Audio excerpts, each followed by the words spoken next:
Honesty is vital to my leadership. I believe if you're honest with your troops, they will be honest back with you, which leads to a more enjoyable working atmosphere, and you will get more out of your staff, out of your team, if you're honest with them.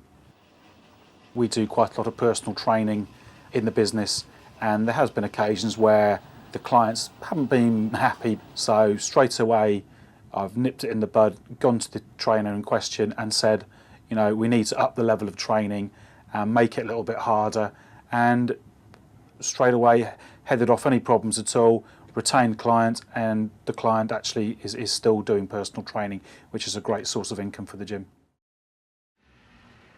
A member of staff was being late, consistently late, not just a couple of minutes, it was a sort of a 10-15 minute and a quick apology, and this happened a couple of times and had to be dealt with straight away. She's part of a little team up in the creche, and the creche was being affected, and the creches have been affected, the business has been affected. The lady wasn't particularly happy with the role that she was doing, so we've changed the role. We're trying to remove her from that part of her job and employing someone else to do it. The way I dealt with it was with patience. We sat down and worked out a way where she would enjoy her job again, and we're going down that route now, taking some responsibility off the member of staff. She's happy with that and not late anymore. There was an incident that, a very serious incident that could have affected the business. I had a business partner. We both had different ideas about the way the business should be run. I wasn't happy to continue doing it the way that he was wanting to do it, hence we would have had to shut.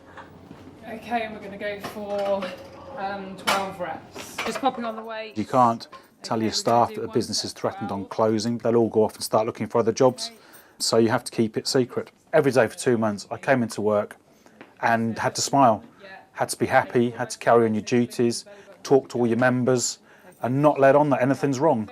Because as soon as you let on that something's wrong, people start to leave. So you have to maintain full professionalism and composure, and that was hard. And it eats away at you.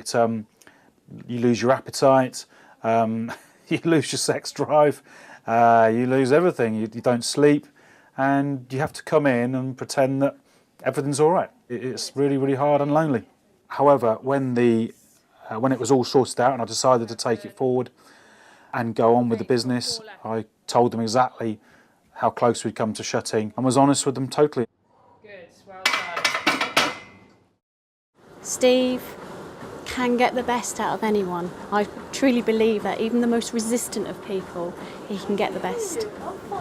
He will calm them down to the point where they will be laughing and joking within 20 minutes. For his management skills, that is where he wins, hands down. See you later, bye. From the first session, Steve was very dynamic, very bouncy, motivational. He taught me a lot of how to train someone differently to other personal trainers that I found sort of a little bit boring, very quiet, whereas Steve was the complete opposite, and I learned a lot from that personal training session.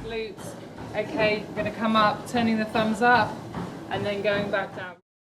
When I deal with a client, I like to think that if my staff saw me doing it, they would feel proud as well.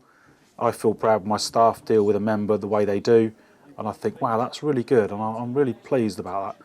And I think if I do a personal training session with someone, my professionalism is always at the top, and I never veer from that line.